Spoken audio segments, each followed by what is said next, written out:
Bertemu lagi dengan Pak Karyo Pamungkas dalam mata pelajaran Sejarah Peminatan kelas 10 IPS semester Gasal. Kali ini kita akan belajar mengenai materi sumber-sumber sejarah. Kompetensi dasar KD 3.6 menganalisis berbagai bentuk atau jenis sumber sejarah dengan tujuan pembelajaran 1. Memahami pengertian sumber sejarah. 2. Menganalisis berbagai bentuk atau jenis sumber sejarah. Pernahkah kalian melihat bangunan candi? Gambar di samping merupakan gambar Candi Suguh di Kabupaten Karanganyar. Candi Suguh merupakan salah satu contoh dari sumber sejarah. Sumber sejarah itu apa sih? Sumber sejarah adalah sesuatu yang menyampaikan kepada kita tentang kenyataan pada masa lalu, baik secara langsung maupun tidak langsung. Sumber sejarah memiliki dua aspek utama dalam rumusannya. Yang pertama, sumber sejarah berdasarkan bentuknya. Yang kedua, sumber sejarah berdasarkan sifatnya. Sumber sejarah berdasarkan bentuknya. Yang pertama, sumber benda.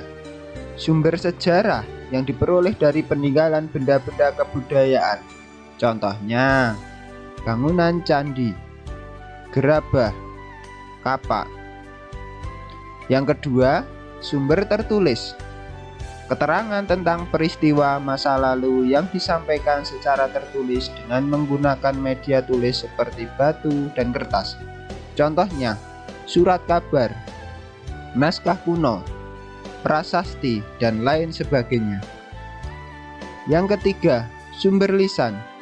Biasanya didapatkan melalui mekanisme wawancara dari para pelaku, saksi, ataupun orang-orang yang mengetahui suatu peristiwa sejarah tersebut.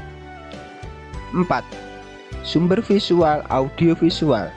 Sumber sejarah visual adalah semua sumber sejarah yang bisa dilihat oleh penglihatan, berupa foto, lukisan, pahatan, dan ukiran.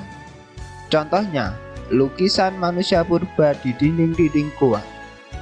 Sumber sejarah audiovisual adalah gambar dan suara yang direkam kemudian diolah untuk diputar kembali dan dilihat. Contohnya, video dokumenter peristiwa sejarah masa lalu. Sumber sejarah berdasarkan sifatnya. Yang pertama, sumber primer, yaitu sumber informasi asli yang dapat berupa kata atau tulisan, gambar atau objek lainnya. Sumber primer memberikan bukti langsung atau tangan pertama tentang suatu peristiwa, orang, atau objek. Contohnya, wawancara dengan pelaku sejarah, naskah-naskah kuno tempo dulu. Yang kedua, sumber sekunder. Karya yang menafsirkan atau menganalisis peristiwa atau fenomena historis. Sumber sekunder biasanya berupa buku yang baru ditulis untuk menggambarkan masa lampau. Bisa pula hasil wawancara dengan orang-orang yang bukan pelaku sejarah. Yang ketiga, sumber tersier. Keterangan yang disampaikan pihak ketiga atau lebih. Misal, buku-buku sejarah berdasarkan laporan penelitian ahli sejarah. Penulis tidak langsung melakukan penelitian langsung mengenai topik sejarah yang dibahas.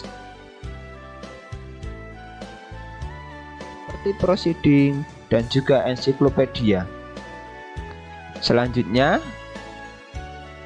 akan saya bagikan petunjuk diskusi kelompok. Selanjutnya, peserta didik wajib mengerjakan tugas individu terstruktur.